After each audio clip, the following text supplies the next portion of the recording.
Hello! Today we are going to multiply multi-digit numbers again, but this time the numbers are a little bit bigger.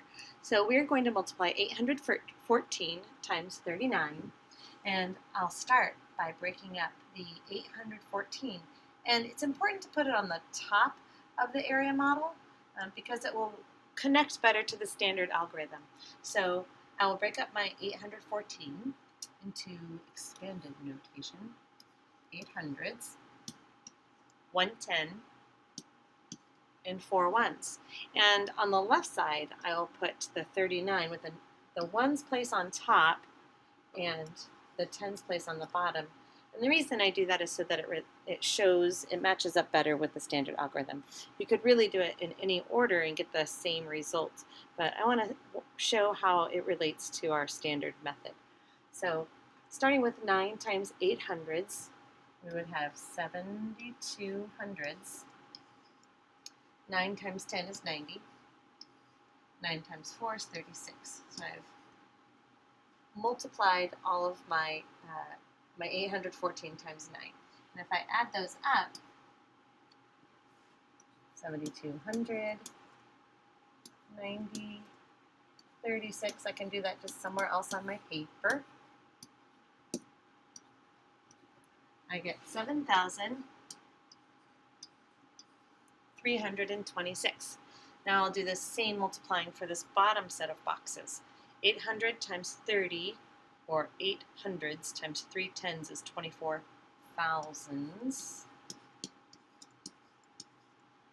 10 times 30 is 300, and 30 times 4 is 120.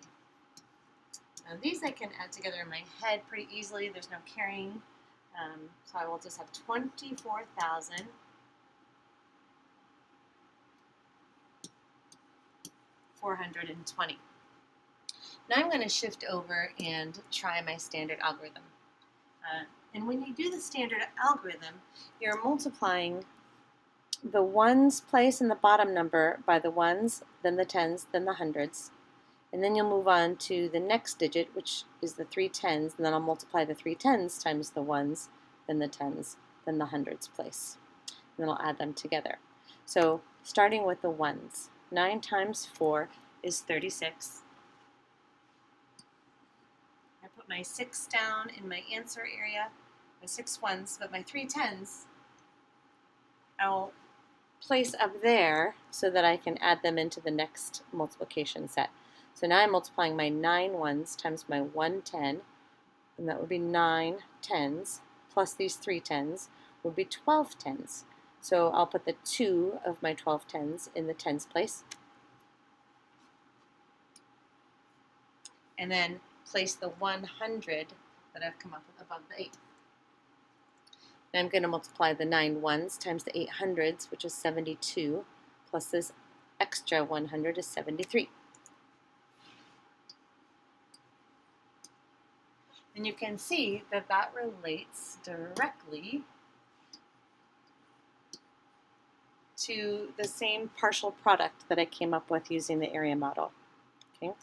Now I want to cross out this 3 and the 1 so I don't accidentally add them in later. Now I can move on to the 3 tenths. And since I'm multiplying 3 tens by all these other digits, I can place a 0 in the ones place in my answer column, because I won't be using it. So 3 tens times 4 is 12 tens. The tens place, I put my 2. I'll put the 1 up there to remind myself to add it in. 3 tens times 1 10 is 300s, plus this 1 is 400s. And the 3 tens times the 800s is 24 thousandths. I add them together.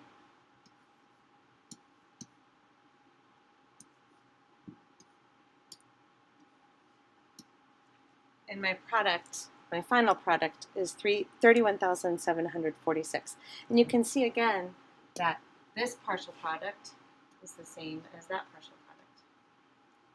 And that's how this area model shows in a more visual way what we're doing when we multiply multi-digit numbers using the standard algorithm.